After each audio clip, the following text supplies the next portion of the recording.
tinggi di SDN 0909 Wista, yaitu masih ada anak kelas 4 yang masih pada tahap mengenal huruf dan masih belum mampu membaca secara fasih. Yang kedua, guru belum memberikan perhatian yang lebih terkhusus kepada anak yang mengalami kesulitan membaca di kelas 4 SDN 0909 Wista. Yang ketiga, pembelajar di kelas belum mampu mengatasi kesulitan membaca pada siswa kelas 4 SDN 0909 Wista sehingga anak tersebut hilang kepercayaan.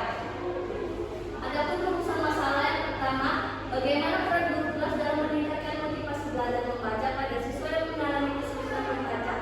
Yang kedua, apa yang menjadi faktor penyebab rendahnya kemampuan pada siswa dalam membaca. Yang ketiga, apa saja kesulitan guru kelas dalam meningkatkan motivasi belajar yang mengalami kesulitan membaca. Adapun batasan masalahnya, yaitu berdasarkan pada rumusan masalah sebelumnya dapat dirumuskan masalah yang dipaparkan terlihat dengan jelas. Maka rumusan masalah dalam penelitian ini akan membahas masalah tentang bagaimana peran guru kelas dalam meningkatkan motivasi belajar membaca siswa yang mengalami kesulitan membaca dan apa saja yang menjadi faktor-faktor penyebabnya rendahnya kemampuan pada siswa dalam membaca dan apa saja kesulitan guru kelas dalam meningkatkan motivasi belajar siswa yang mengalami kesulitan membaca di kelas 4 di SDN 0909 Wista. Adapun tujuan penelitiannya yang pertama, untuk mengetahui seberapa besar peran guru kelas dalam meningkatkan motivasi belajar membaca pada siswa yang mengalami kesulitan membaca kelas 4 SDN 0909 Wista. Yang kedua, untuk mengetahui apa penyebab utama yang mempengaruhi rendahnya kemampuan membaca siswa di kelas 4 SDN 0909 Wista. Yang ketiga, untuk mengetahui kesulitan yang dihadapi oleh guru kelas dalam meningkatkan motivasi belajar membaca pada siswa yang mengalami kesulitan membaca di kelas 4 SDN 0909 Wista. Adapun manfaat penelitian, di sini ada manfaat teoritis. Secara teoritis, hasil penelitian ini diharapkan dapat memberikan manfaat bagi dua pendidik dan memberi kontribusi nyata sebagai referensi khususnya tentang peran guru kelas dalam meningkatkan motivasi belajar membaca pada siswa yang mengalami kesulitan membaca di kelas SDN 0909 Wista. Yang kedua, manfaat praktis, yaitu A. Bagi guru, hasil penelitian ini diharapkan sebagai arahan dalam perbaikan kegiatan pembelajaran terutama dalam membaca.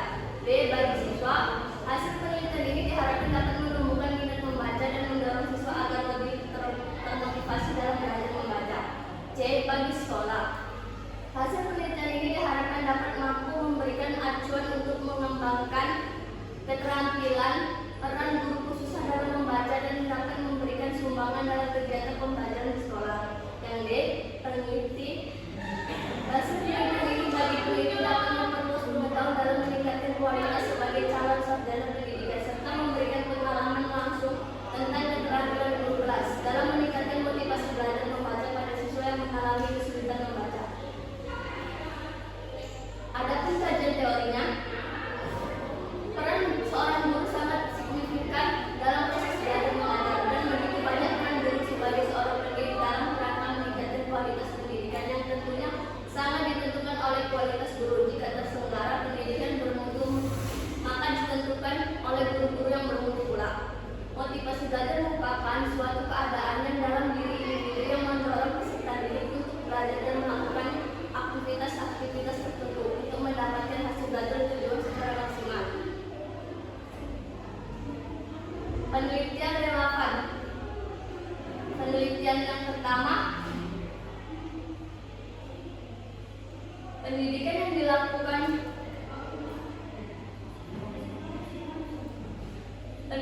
dilakukan oleh Ayu Ida Ahmad yang berjudul Upaya Guru Meningkatkan Kemampuan Membaca Permulaan pada Siswa Kelas 1 di SD Keramat Muluk Bandasari Sukaharjo.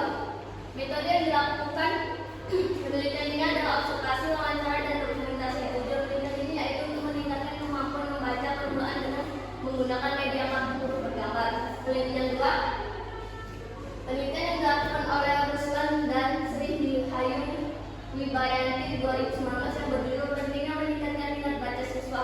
Penelitian ini merupakan penelitian kualitatif.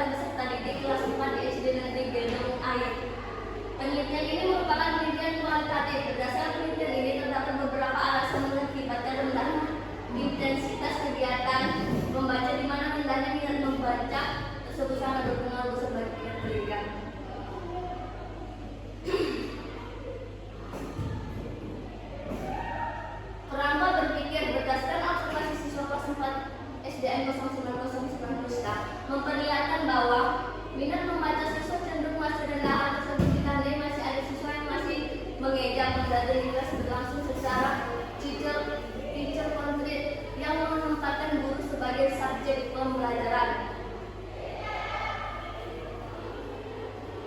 Bisa penelitian, yang pertama itu ada metode penelitian. Metode penelitian yang digunakan dalam penelitian ini adalah metode deskriptif, yaitu metode penelitian yang digunakan untuk membahas suatu permasalahan dengan secara meneliti, mengolah data, menganalisis dan mendeskripsikan pembelajaran yang teratur dan sistematis dengan pendekatan kualitatif. Yang kedua, pendekatan penelitian. Pendekatan dalam penelitian ini penting menggunakan pendekatan kualitatif. Penelitian ini akan meneliti mengenai peran guru dalam motivasi belajar membaca siswa yang mengalami kesulitan membaca. Selanjutnya, instrumen penelitian. Instrumen penelitian merupakan alat atau fasilitas yang digunakan oleh peneliti dalam mengumpulkan data agar pekerjaan lebih mudah dan hasil lebih baik. Dalam arti lebih cermat, lengkap, dan sistematis sehingga lebih mudah diolah berdasarkan teknik pengumpulan data yang digunakan. Teknik pengumpulan data. Yang pertama itu observasi.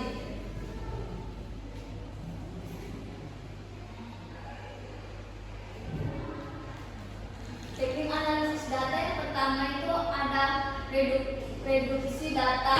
Data yang diperoleh sebelum memasuki lapangan dianalisis melalui reduksi data yang merangkum dan memilih hal-hal pokok yang digunakan untuk memberikan suatu gambaran yang lebih jelas. Yang kedua, penyajian data. Setelah reduksi data, maka selanjutnya dilakukan display data. Dalam penelitian kuantitatif, penyajian data bisa dilakukan dalam bentuk sistematis yang bersifat kompleks. Yang ketiga, pemaparan kesimpulan. Penarikan kesimpulan atau verifikasi. Dalam penelitian kualitatif, kesimpulan dapat dilihat dari reduksi data yang disajikan dalam bentuk yang sederhana dan berfokus mengenai tentang peran guru dalam meningkatkan motivasi belajar. Saya kembalikan ke moderator. Baiklah, terima kasih kepada penjelasan awal. Kepada Puji satu dipersilakan. Baik, terima kasih kepada moderator. Baik, Priscilla. Menurut saya, PowerPoint kamu ini terlalu monoton gitu.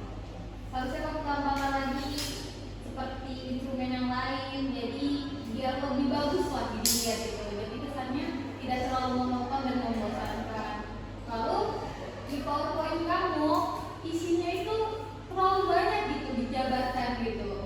Seharusnya kan PowerPoint, jadi itu poin-poin aja yang kamu kasih tahu.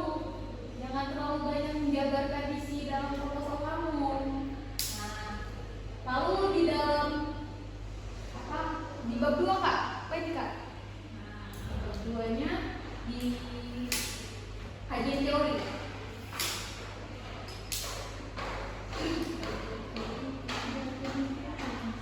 Nah, kajian teori. Nah, di sini seharusnya kamu kasih tentang pendapat ahli juga, kan namanya kajian pendapat ahli. Lalu seharusnya kalau misalnya di PPT singkat aja pendapat ahli